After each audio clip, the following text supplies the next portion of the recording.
అందరికీ నమస్కారం. భక్తి శ్లోకం ఛానల్కి స్వాగతం.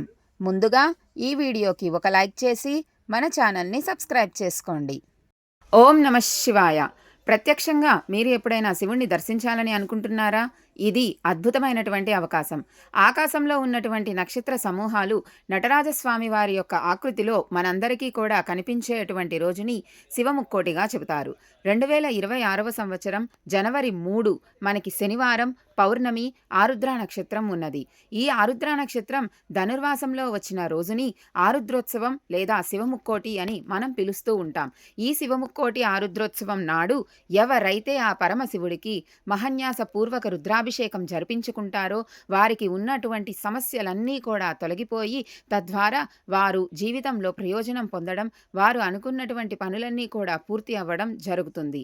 ఈరోజు ప్రతి ఒక్కరూ కూడా ఓం నమః శివాయ అనే పంచాక్షరి మంత్రాన్ని 108 సార్లు జపం చేసినా సరే వారి జీవితంలో ఉన్నటువంటి నవగ్రహ సమస్యలు ఏవైతే ఉన్నాయో, నవగ్రహ దోషాలు, జన్మ లగ్న జాతక రీత్యా గోచార రీత్యా ఉన్నటువంటి సమస్యలు, ఆర్థిక సమస్యలు, అనారోగ్య సమస్యలు అన్నీ కూడా తొలగిపోయి వారు అనుకున్నటువంటి కార్యక్రమాలన్నీ కూడా సకాలంలో పూర్తయ్యేటువంటి అవకాశాలు ఎక్కువగా ఉంటాయి. కాబట్టి ఈ ధనుర్మాసంలో వచ్చినటువంటి ఆరుద్ర నక్షత్రం చాలా శక్తివంతమైన రోజు. అది మనకి శనివారం పౌర్ణమి కూడా రావటం ఇంకా విశేషం. ఈ శివముక్కోటి చాలా ప్రత్యేకమైనది. ఈ రోజున పరమశివుడు లింగ రూపంలో ఆవిర్భవిస్తారు.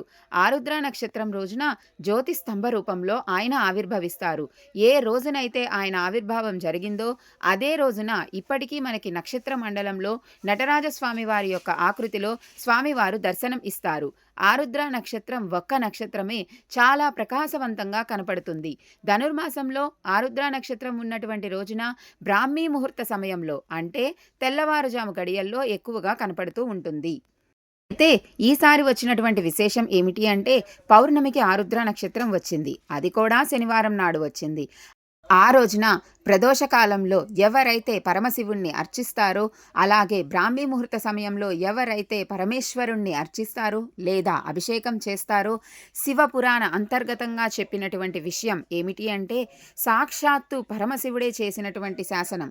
అది ఏమిటి అంటే ఎవరైతే శివుణ్ణి ప్రదోషకాలంలోనూ ప్రాతకాలంలోనూ అర్చిస్తారో వారు నాకు కుమారస్వామి కన్నా అత్యంత ప్రీతిపాత్రులు అవుతారు అని చెప్పి పరమశివుడు చెప్పడం జరిగింది. కాబట్టి జనవరి నెల 3వ తారీఖున చక్కగా రాత్రి 1 గంట నుంచి తెల్లవారుజాము వరకు నక్షత్ర మండలంలో మీరు నటరాజస్వామి వారి యొక్క ఆకృతిని చూడవచ్చు.